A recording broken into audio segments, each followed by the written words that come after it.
மனித நேயத்துக்காக அந்த அடிப்படையில் செய்கிற எல்லாருக்கும் வணக்கம். நான் பேசுறத விட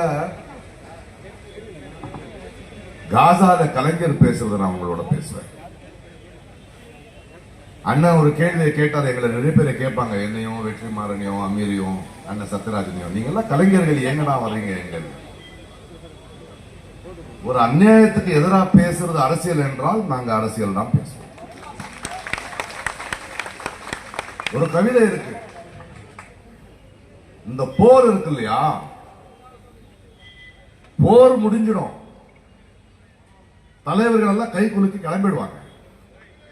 ஆனா உண்மை என்னன்னா, அங்க ஒரு கேள்வி தன் மகனுக்காக காத்திருப்பா, ஒரு பெண் தன் புருஷனுக்காக காத்திருப்பா, குழந்தைங்க அவங்க அப்பாவுக்காக காத்திருப்பாங்க.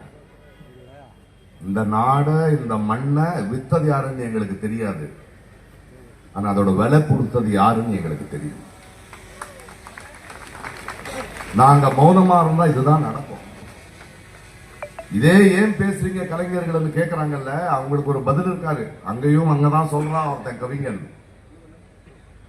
என் கவிதையில் அரசியல் வேண்டாம் என்றால் எனக்கு பறவைகளின் சத்தம் கேட்க வேண்டும், பறவைகளின் சத்தம் கேட்க வேண்டும் என்றால் யுத்த விமானங்களின் சத்தம் அடங்க வேண்டும். மழை வருது, கடைசியா ஒரு வார்த்தை சொல்லிட்டு பேசுறேன் நான். நம்ம எல்லாரும் சேர்ந்து இந்த உலகத்துக்கு சொல்ல வேண்டியது என்னன்னா, நம்மளுடைய தனிப்பட்ட உடம்புக்கு ஒரு காயமானா நம்ம மௌனமா இருந்தாலும் அது குணமாயிடும்.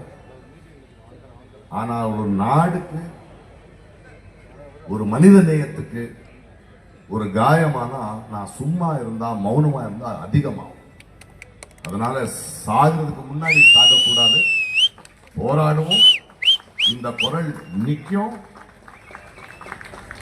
இதுக்கு இந்த காசால என்ன நடக்குது, இஸ்ரேல் மட்டும் காரணம் இல்ல, அதுக்கு துணையா இருக்கிற அமெரிக்காவும் காரணம், அதுக்கு மௌனமா இருக்கிற மோடியும் காரணம்,